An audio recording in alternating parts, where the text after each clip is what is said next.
Le Seigneur soit avec vous. Et avec votre Évangile de Jésus-Christ selon saint Matthieu.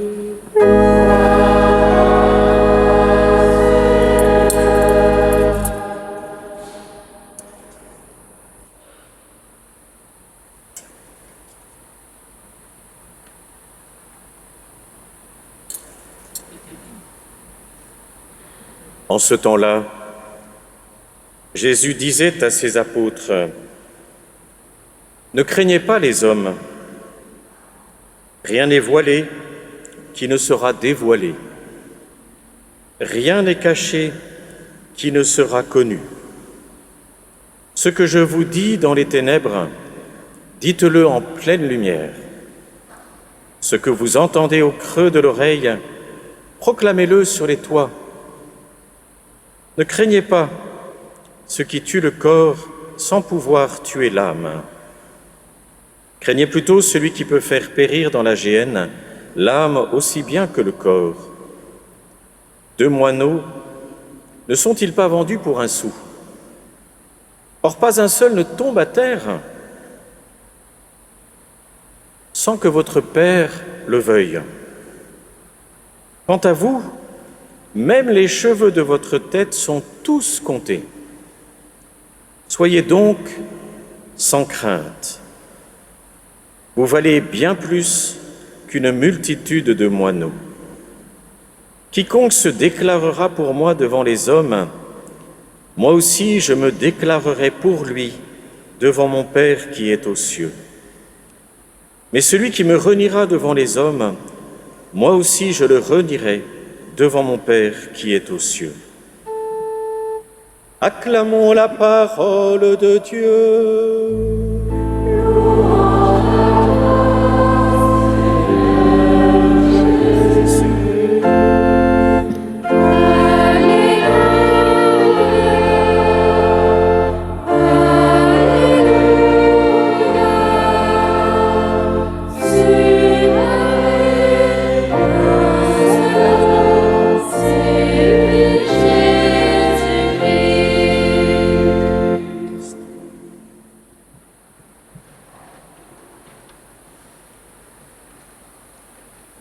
Soyez donc sans crainte. Dans cet évangile, Jésus prépare ses apôtres à des moments qui pourront être difficiles dans leur vie à cause du témoignage. Et il les invite non pas à être des guerriers, à être bien armés, à avoir une stratégie bien ficelée. En fait, il leur demande de s'ancrer en lui, et pour cela, de prendre conscience que tout est entre les mains de Dieu. Dieu a créé l'univers et tout ce qu'il contient. Il a créé l'infiniment grand, mais aussi l'infiniment petit. Et donc Dieu connaît, c'est une chose qui nous dépasse. Quand Jésus nous dit dans cet évangile que nous avons écouté, même les cheveux de votre tête sont tous comptés. Pas un seul de ces moineaux ne tombe à terre sans que le Père le veuille.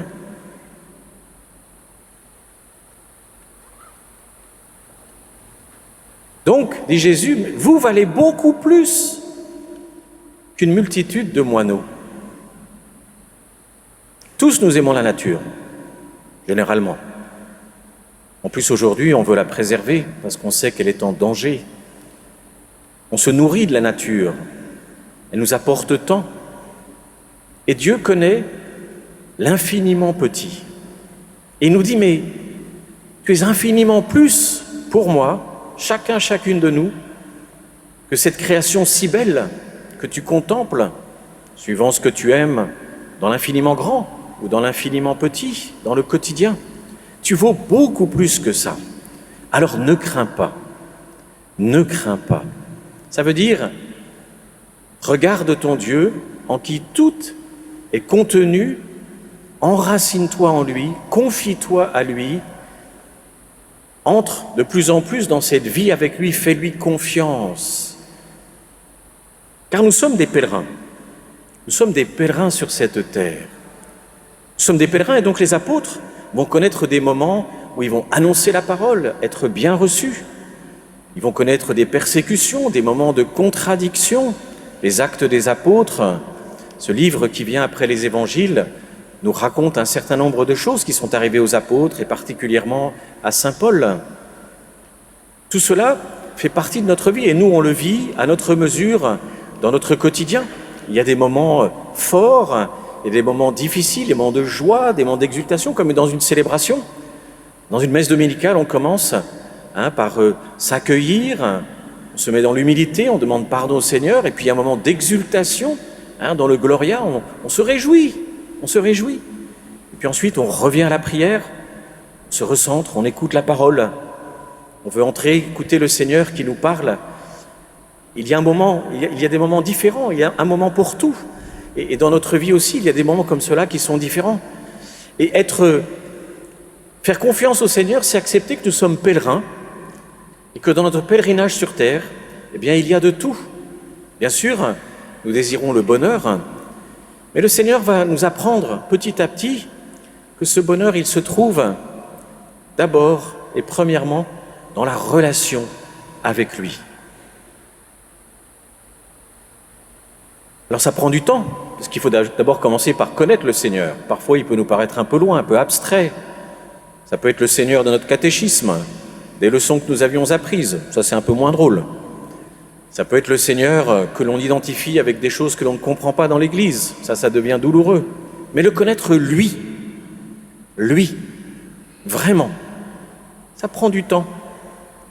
Découvrir qui est Jésus, découvrir l'Esprit Saint, ça prend du temps. Il m'aime, mais quel est son amour pour moi? Il m'aime, mais il y a tellement de choses que je ne comprends pas. Dans notre pèlerinage sur terre, ce qui va progressivement changer le plus, c'est que, avec la grâce de Dieu, nous allons apprendre petit à petit à connaître qui est Dieu dans notre vie, qui il est vraiment. Et ça passe par des hauts et des bas, de vraies montagnes russes. Il y a des moments, j'entends des personnes me dire, on revient par exemple d'une retraite ou d'un moment qu'on a vécu, alors là on est sur le haut de la montagne russe, et puis on repart à la maison. Et on se dit, mais qu'est-ce que je fais là? Tous les problèmes sont les mêmes. En fait, c'est nous qui avons besoin d'être changés. C'est nous qui avons besoin d'être transformés. C'est nous qui, de l'intérieur, allons apprendre à vivre, à regarder, à entendre les choses autrement. C'est nous qui allons apprendre à ne pas draper les événements qui sont difficiles de tragédie, mais à les regarder comme une opportunité pour grandir, pour mieux nous connaître, pour connaître ceux qui nous entourent. Nous sommes des pèlerins. Et dans ce pèlerinage, nous allons vers la vie éternelle. De temps en temps, j'ai voulu méditer avec vous sur ce cadeau immense qu'est la vie éternelle. Mais là aussi, on a besoin de la découvrir, parce que souvent, quand on parle de vie éternelle, on l'entend facilement. Ne risque-t-on pas de s'ennuyer éternellement? Vous voyez. On se dit, voilà, on va peut-être profiter ici-bas, parce qu'après, on ne sait pas ce qui va se passer. Alors qu'en fait, plus on rentre dans cette vie en Dieu, plus on découvre cet amour incroyable. Eh bien, on le désire, on veut le vivre, le partager. Et puis progressivement, on se dit, mais c'est incroyable, cette paix que Dieu peut me donner, cet amour qu'il me donne, cette soif qu'il met dans mon cœur, ce sera la vie éternelle. Alors là, on commence à découvrir qu'on va vers le meilleur. Ce qui ne veut pas dire que ce que nous vivons n'est pas bon ou excellent, mais étant bon et excellent, on va encore vers le meilleur. C'est ça la vie éternelle. Vivant avec le Seigneur des choses bonnes et des choses excellentes, on découvre qu'il veut quelque chose d'encore plus grand avec nous. C'est pour ça que dans ce pèlerinage, le Seigneur va nous apprendre à nous attacher à lui. Alors dans l'évangile que nous avons écouté, il y avait comme deux temps. Nous attacher à lui dans les épreuves, dans la contradiction, face à des gens qui peuvent en vouloir aussi à notre vie, en même temps, dans un deuxième temps, nous faire comprendre la valeur et la profondeur de notre vie pour lui, et donc d'avoir cette confiance totale dans le Seigneur. Entrer, fonder notre vie en lui. Et c'est ça qui fait que nos relations deviennent de plus en plus profondes. Bien sûr, pour beaucoup, pour certains plus que pour d'autres, mais c'est normal, c'est la vie. Quand on se sépare, il y a des arrachements, pour vous comme pour moi. En même temps, on rend grâce d'abord de s'être rencontrés. Moi, j'ai vécu la plupart de mon temps à l'étranger, donc j'aurais pu ne jamais revenir en France ou revenir très tardivement quand je serais allé dans une EHPAD, et donc on ne se serait jamais connus. Mais quand le Seigneur permet tout cela, c'est pour nous attacher encore plus les uns aux autres, mais aussi en le gardant, lui, au centre de notre vie. Parce que nous, on sait très bien qu'on s'attache aux choses et aux personnes, mais que parfois on se cramponne aux choses et aux personnes. On s'attache, mais en s'attachant, on s'accroche aussi. Alors le Seigneur, dans nos vies, à travers des moments qui nous apparaissent souvent, et c'est là qu'il faut apprendre à vivre ces moments comme une opportunité et non pas comme la fin de tout, le Seigneur vient, à travers des moments douloureux de séparation, il vient nous fonder plus profondément en Christ. Il dit, mais attache-toi à moi. Et tu verras qu'au lieu de perdre, tu vas gagner. En fait, plus on s'attache en Dieu, plus on s'attache au Seigneur, plus nous sommes attachés les uns aux autres. Quand on dit que nous sommes le corps du Christ, quand nous disons que nous sommes appelés à vivre comme un peuple, une communauté, c'est la réalité, c'est la vérité. Et donc le Seigneur nous attache de plus en plus les uns aux autres, mais en le gardant lui au centre.